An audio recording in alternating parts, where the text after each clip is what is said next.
오늘 하나님께서 우리들에게 주시는 말씀은 구약 시편 118편 1절에서 4절까지의 말씀입니다.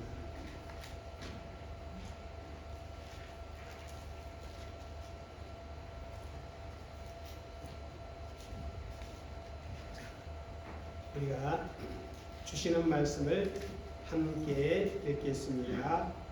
여호와께 감사하라. 그는 선하시며 그의 인자하심이 영원하미로다.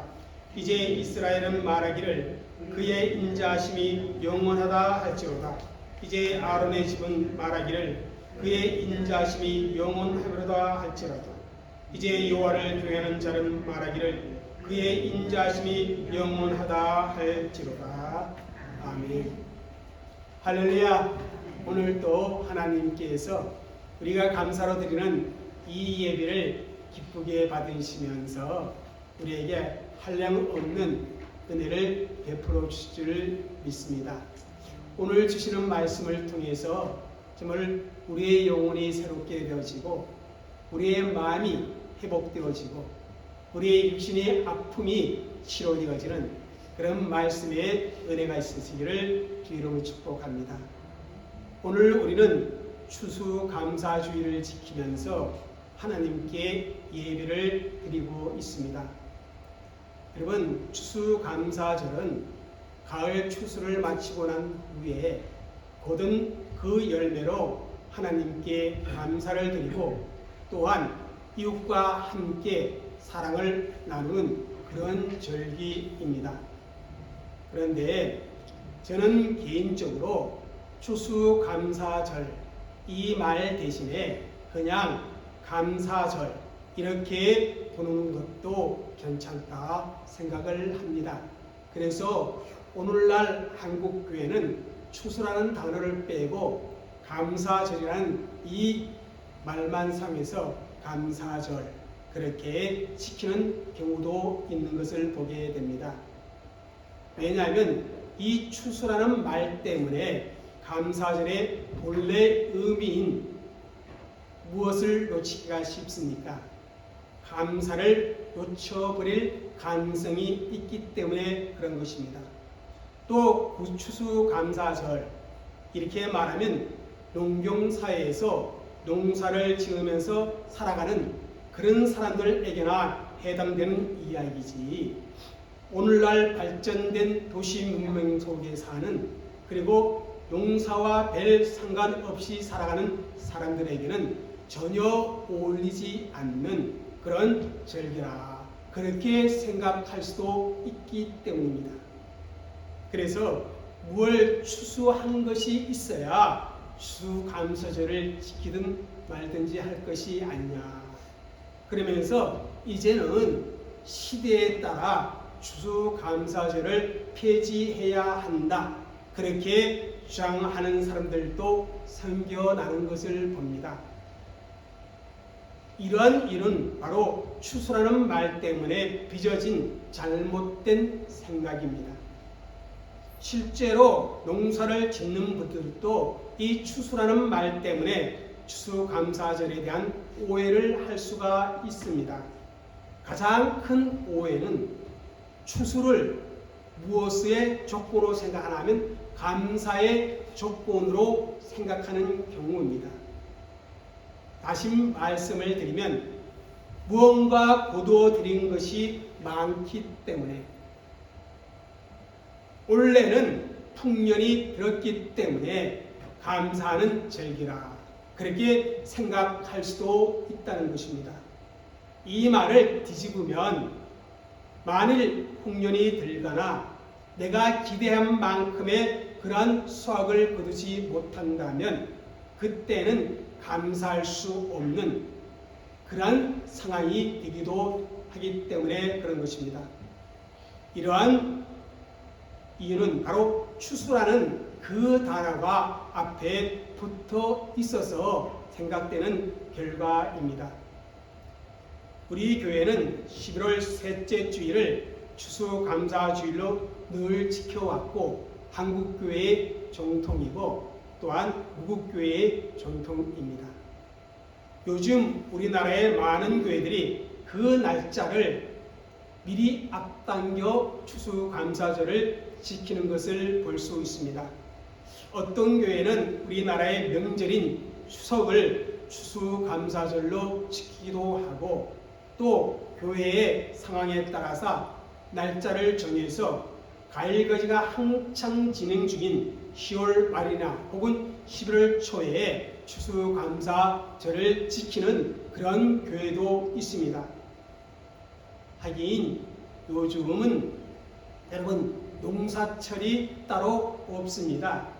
사시사철 농사를 지을 수 있는 그런 상황입니다. 그렇기 때문에 가을거지라는 이 옛날처럼 한 해의 농사를 마무리하는 특별한 그런 의미를 갖지 못합니다. 하지만 그것 또한 추수라는 말 때문에 생겨나는 그런 혼란입니다. 여러분, 추수감사절은 여러분 추수가 강조되는 것이 아니라 감사가 강조되는 그러한 절기입니다. 추수했기 때문에 감사하는 것이 아니라 추수를 기회 삼아서 하나님께 감사를 드리는 것이라, 그렇게 말할 수 있습니다. 그래서 여러분 추수감사절을 영어로 뭐라고 표현합니까? Thanksgiving Day 이렇게 표현하잖아요. 뭡니까? 여러 가지의 감사를 뭔가 드리는 그러한 절기다, 그런 의미입니다. 물론 우리가 평상시에도 하나님께 감사하며 살아야 마땅합니다. 하지만 그래도 가을 추수가 끝나는 한 해의 마지막에 추수감사절이라는 특별한 절기를 통해서 한 해 동안 우리에게 베풀어 주신 하나님의 모든 은혜와 그 모든 사랑을 기억하며 마음껏 하나님께 우리의 감사를 표현하여 드리는 것입니다. 특별히 여러분 교회력이라는 것이 있습니다. 우리나라에 양력이 있고 음력이 있듯이 또 음력은 농사를 짓는 사람에게 정말 중요한 그러한 원력인 것처럼 우리 예수 믿는 사람에게는 교회력이 매우 중요합니다. 근데 여러분 교회력이 언제부터 시작되는 줄 아십니까? 바로 11월 넷째 주 성탄절 이전 4주 전부터 대강절이라 그런 이름을 붙이며 교회력이 시작되어서 언제 끝나는 줄 아십니까? 교회력이 바로 한 해를 지켜주신 그 하나님의 은혜에 감사하는 추수감사절로 교회력이 끝납니다. 예수님의 오심을 기대하는 대강절에서 시작해서 한 해 동안 모든 은혜를 베풀어 주신 하나님의 은혜에 감사하는 추수감사절로 교회력이 끝나게 되어 있습니다. 그래서 정말 이 추수감사절이 11월 셋째 주일에 이렇게 자리하는 것, 그 의미에서도 그렇고 시기적이도 그렇고 가장 적절한 그러한 날짜이다. 저는 그렇게 생각을 하고 있습니다. 그래서 오늘 추수감사주일을 맞이해서 이런 제목으로 말씀을 선포하고자 합니다. 절대적 감사의 이유. 여러분 구약에 보면 출애굽한 이스라엘 족속이 시내산에서 하나님과 언약을 맺습니다. 그때 하나님은 이스라엘 족속에게 세 가지의 절기를 지킬 것을 분명하게 말씀하고 있습니다. 출애굽기 23장 14절에서 16절에 기록되어 있습니다.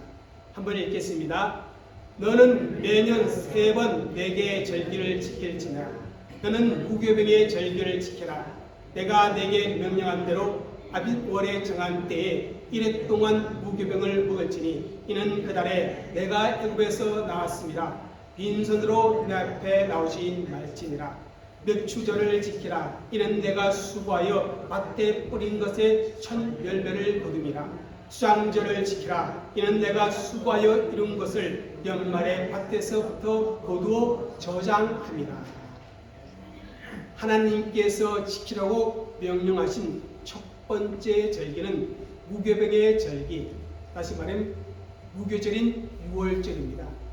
이스라엘 백성들이 출애굽할 때 육을 넣지 않는 그런 빵을 급히 먹었다고 해서 생겨난 이름입니다. 이 무교절은 다시 말씀드리지만 우리에게 유월절로 더 잘 알려져 있습니다. 두 번째 지키는 절기는 맥추절인데 밭 농사에 처음 익은 열매를 어떻게 합니까? 하나님께 드리는 그러한 감사하는 절기입니다. 이 맥추절을 다른 말로는 칠칠절 또는 오순절 그렇게 성경은 기록하기도 합니다. 그런데 세 번째 절기는 수장절이라고 합니다. 이 수장절은 한 해 농사를 마무리하고 추수한 곡식을 모두 창고에 저장 후에 지키는 그런 감사의 축제로서 초막절이라 그렇게 성경은 또한 부르기도 합니다. 여러분, 그런데 오늘날 교회력에서는 이 세 가지 절기가 이름이나 날짜가 조금씩 달라지긴 했지만 그 내용과 그 정신은 그대로 유지되어 지키고 있다는 것입니다. 왜냐하면 이 모든 절기는 하나님의 백성의 정체성을 드러내는 그런 절기이기 때문에 그렇습니다. 여러분, 무교절인 유월절을 우리는 지키는 것이 아니라 대신에 뭘 지켜요? 부활절을 지킵니다. 유월절은 애굽의 바로에게 억압당하던 이스라엘 족속이 구원받아 하나님의 백성이 된 사건을 기억하는 날이지만 부활절은 예수님께서 친히 유월절에 어린 양이 되셔서 십자가에 달려 죽으시고 부활하심으로 말미암아 인류를 구원하는 하나님의 백성으로 삼은 그런 사건을 기억하는 날이 부활절입니다. 여러분, 예수님의 십자가의 사건이 유월절 기간에 일어난 것은 결코 우연의 일치가 아닙니다. 그것은 바로 구약의 유월절의 그 사실을 분명하게 우리에게 드러내는 그런 사건입니다. 우리가 부활절을 지킴으로 말미암아 구약의 유월절의 의미를 동시에 가지고 있는 것입니다. 여러분, 맥추절은 오순절 혹은 칠칠절이라 부르기도 합니다. 그런데 여러분, 오순절 하면 무슨 생각이 떠올라요? 성령 강림절이 떠오릅니다. 그것이 구약 시대의 맥추절이라는 그 사실을 성도들은 잘 모르고 있습니다. 이 맥추절을 오늘날 교회들은 바로 성령 강림절로 지키기도 하고 또 한국 교회에서는 7월 첫째 주일을 맥추 감사절로 지키기도 합니다. 그리고 구약의 수장절 대신해서 오늘날 교회력은 추수감사절로 지키고 있다는 것입니다. 원래 구약의 수장절은 9월 말에서 10월 초 사이에 지키는 것이지만 오늘날 대부분의 교회는 11월 셋째 주일을 추수감사절로 지킵니다. 물론 여기에는 미국 청교도의 영향이 들어가 있습니다. 하지만 한 해의 농사를 마치는 그 시기가 바로 이스라엘 지역과 달라서 생겨난 아주 자연스러운 결과입니다. 우리가 추수감사절을 지킴으로써 구약의 수장절, 또 다른 말로 말하면 초막절을 지키고 있는 것이나 마찬가지라는 사실입니다. 그런데 왜 우리 하나님께서 3대 절기를 지키라, 다시 말하면 수장절을 지키라, 오늘날로 표현하면 추수감사절을 지키라 그렇게 명령하셨겠습니까? 하나님께서 무언가 부족해서 우리에게 무엇 바치라 그렇게 요구하신 것이겠습니까?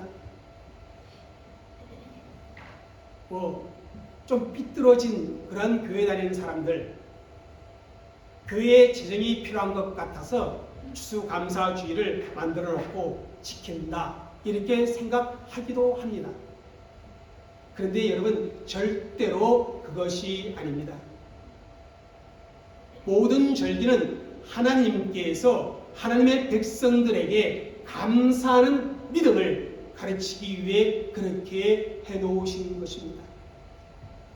사실 3대 절기 모두 감사의 의미가 담겨져 있습니다.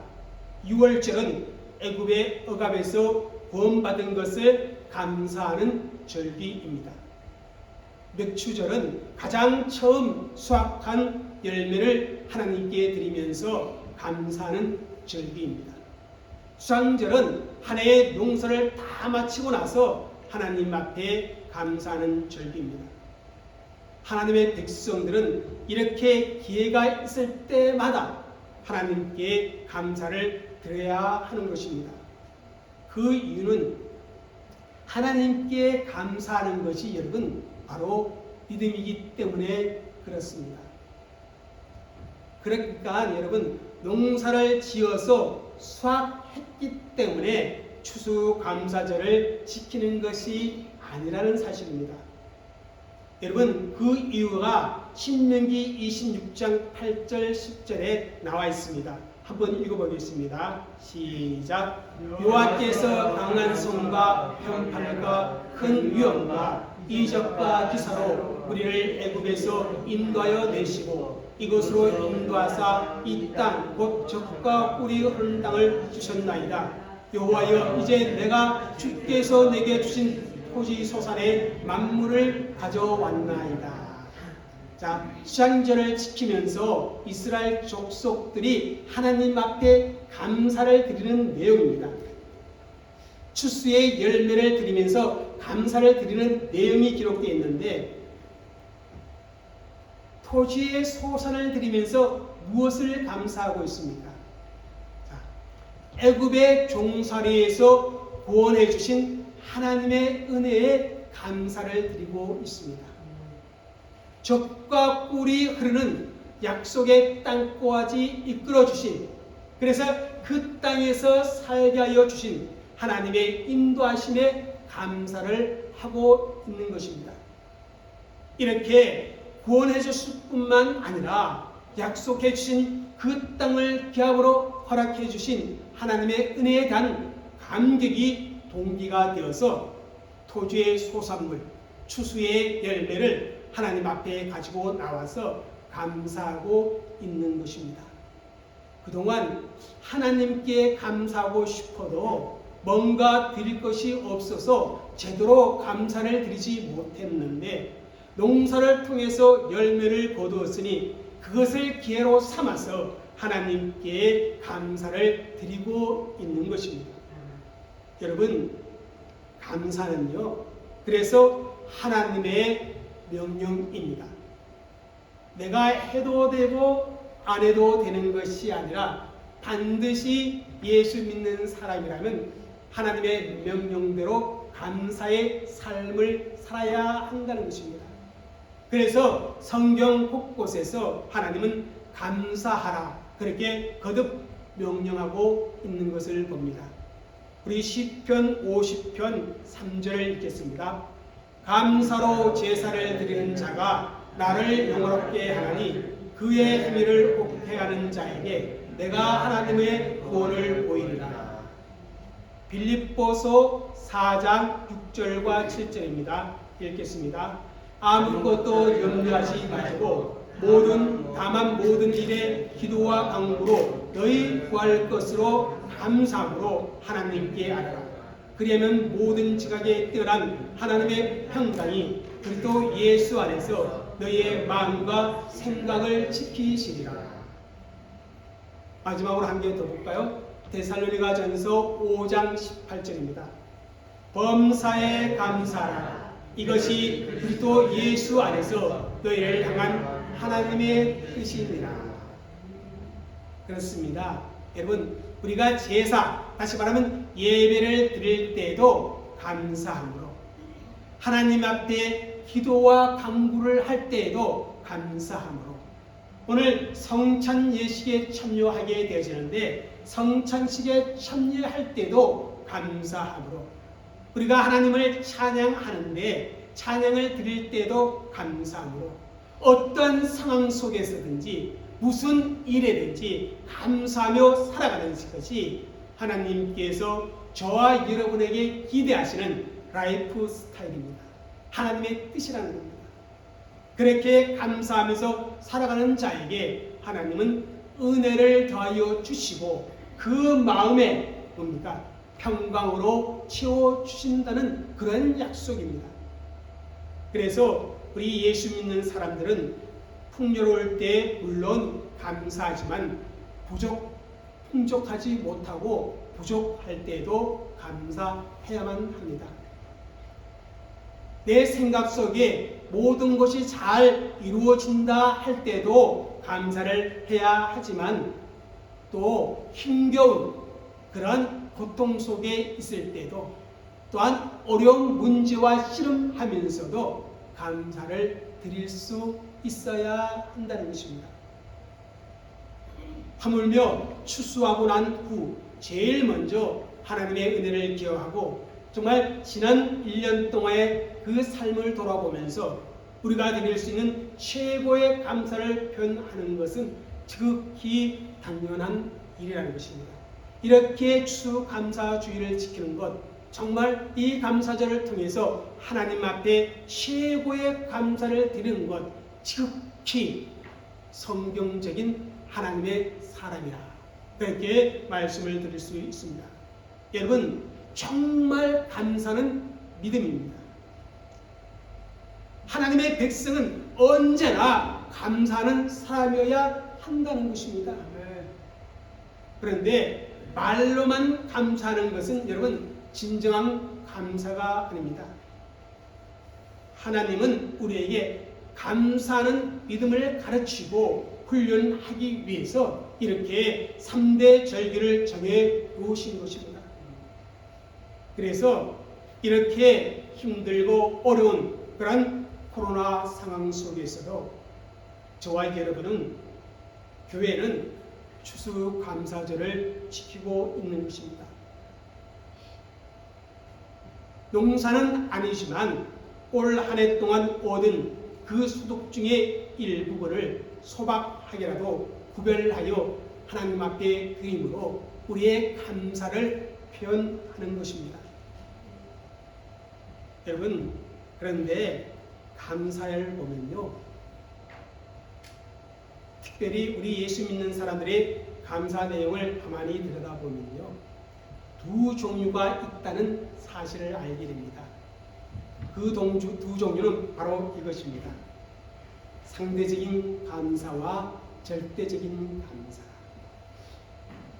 여러분, 상대적인 감사라면요, 무언가 비교해서 감사하는 것입니다. 예를 들어서 다른 사람들은 100만 원을 버는 동안 나는 1000만 원을 벌었기 때문에 감사한다. 그런다면요, 그것은 상대적인 감사입니다. 작년에는 1년 수익이 1000만 원이었는데, 10,000불이었는데 원래 수익은 3만 불이기 때문에 감사한다면 그것도 상대적 감사입니다. 여전히 코로나 상황 속에서 확진되는 사람들이 있는데 나는 그동안 코로나에 걸리지 않아서 감사한다면 그것 또한 상대적인 감사입니다. 여러분, 물론 그것도 감사한 일입니다. 그렇지만 하나님께서 저와 여러분에게 원하시는 감사는 그런 상대적인 감사가 아니라는 것입니다. 만일 상대적인 위에서 감사한다면 똑같은 이유로 감사하지 못할 수도 있기 때문에 그렇습니다. 내가 1,000만 원 버는 동안 어떤 사람이 수천만 원 벌었다면 그때는 정말 감사하게 될까.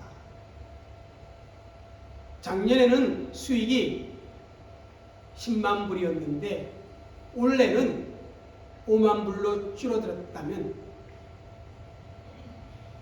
그때도 정말 감사하게 될까.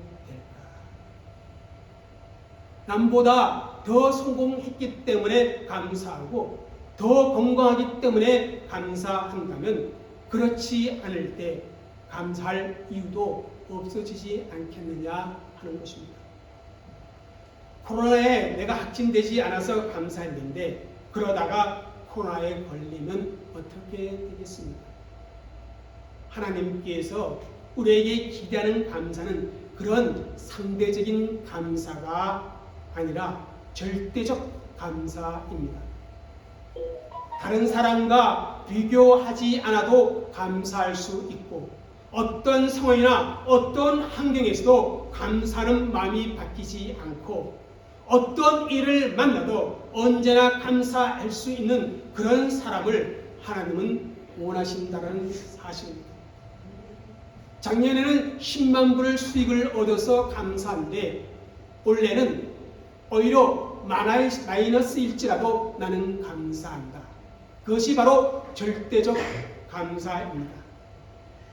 여러분, 오늘 읽은 본문 이 시편 118편은 하나님의 백성이 마땅히 품고 있어야 할 그 절대적 감사의 이유에 대해서 우리에게 말씀해 주고 있습니다.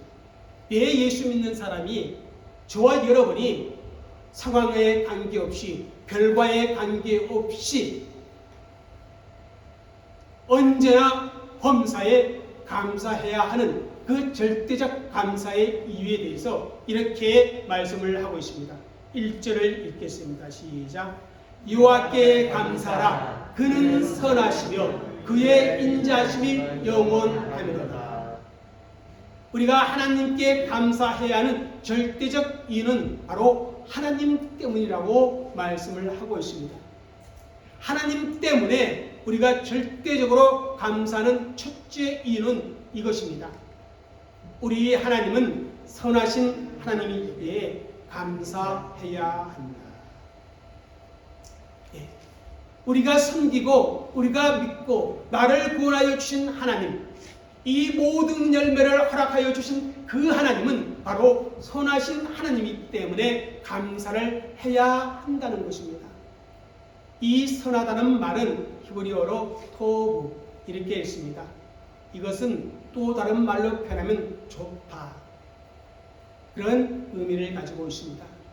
저는 하나님을 표현할 때 참 좋으신 하나님, 이 표현을 참 즐겨 쓰십니다. 그렇습니다. 하나님은 언제나 좋으신 분으로 우리 곁에 계신 것입니다. 하나님은 악인과 선인에게 골고루 해를 비춰주며 의로운 자와 불의한 자에게 골고루 비를 내려주시는 정말 선하신 분이십니다. 여러분, 만약에 하나님이 선하지 않는 분이었다면 과연 우리는 어떻게 되었을까요? 우리가 이렇게 구원받을 수도 없었고 하나님의 자녀도 될 수 없었을 것입니다. 그러므로 우리가 건강하게 사는 것, 풍족하게 사는 것도 물론 감사해야 할 일이지만 그 무엇보다도 우리가 섬기는 그 하나님은 참 좋으신 하나님이라는 그 사실로 인해서 감사해야 합니다. 제가 앞에서 감사가 믿음이라 그렇게 표현한 것도 바로 이 때문입니다. 하나님이 좋으신 분이라는 이 사실은 우리가 확실하게 믿는다면 어떤 상황 속에서도 어떻게 합니까? 우리는 하나님께 감사할 수가 있는 것입니다. 내 상황이 내가 보기에 많이 꼬여 있을지라도, 지금의 상황이 매우 고통스러운 그런 상황일지라도 내가 믿는 그 하나님은 참 좋으신 하나님, 모든 것을 선으로 바꾸시는 하나님을 믿는다면 그 상황 속에서도 감사를 드릴 수 있다는 것입니다. 그래서 감사가 바로 믿음인 것입니다. 사랑하는 성도 여러분, 우리가 섬기는 하나님이 선하신 하나님이심을 믿고 절대적인 감사를 드릴 수 있는 저와 여러분이 되어지시기를 주의 이름으로 축복합니다. 둘째, 하나님께 감사하는 그 이유는 바로 이것입니다. 시작. 하나님의 인자심 때문에 감사해야 한다. 여기서 인자심으로 번역된 히브리어는 헤세드 이렇게 읽습니다. 우리말로 인자는 어떤 의미가 있습니까? 단순히 상대방에게 베푸는 호의, 그 정도의 의미를 가지고 있습니다. 하지만 히브리어 헤세드는요, 보다 포괄적인 의미를 가지고 있습니다. 이 헤세드 속에는요, 친절함, 상냥함, 간대함, 사랑, 이런 다양한 의미를 가지고 있는 그런 단어입니다. 더 나아가서 이 헤세드는 하나님께서 친히 선택하신 그 하나님의 백성에 대해서 한결같이 베푸시는 그러한 언약에 입각한 사랑의 하나님을 드러내는 단어가 바로 헤세드입니다. 다시 말하면 우리를 향한 하나님의 사랑은요, 뭡니까? 학고부동하다는 것입니다. 인간의 사랑은요, 상대에 따라 어떻게 돼요? 변할 수도 있습니다. 그러나 우리 하나님의 사랑은, 우리를 향한 사랑은 절대 변함없이 여전히 사랑으로 사랑한다는 그런 의미가 바로 인자하심이라는 단어 속에 담겨져 있습니다. 여러분, 우리 성경 이사야 49장 15절 16절을 읽겠습니다. 시작.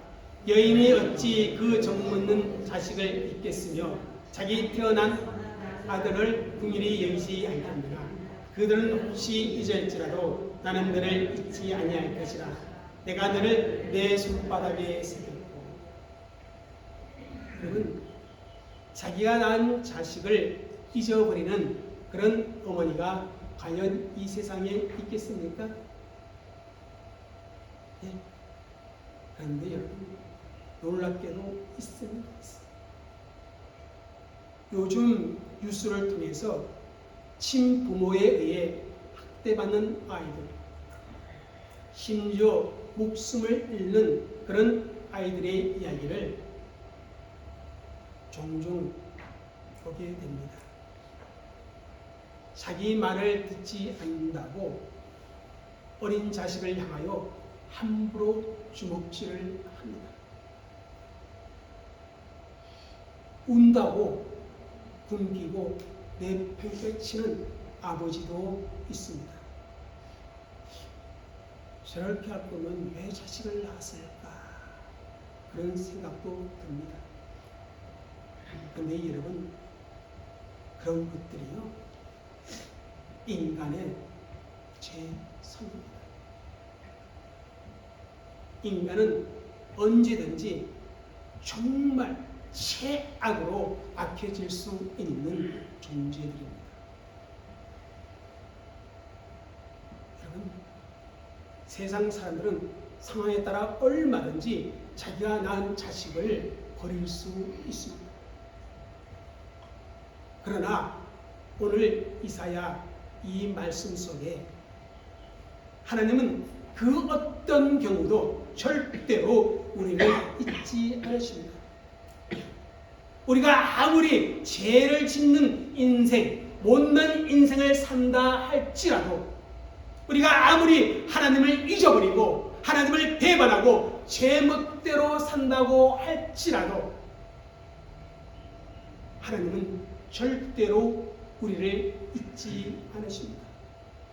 하나님은 저와 여러분의 이름을 손바닥에 새겨 놓으셨다고 말씀하고 있습니다. 그렇습니다.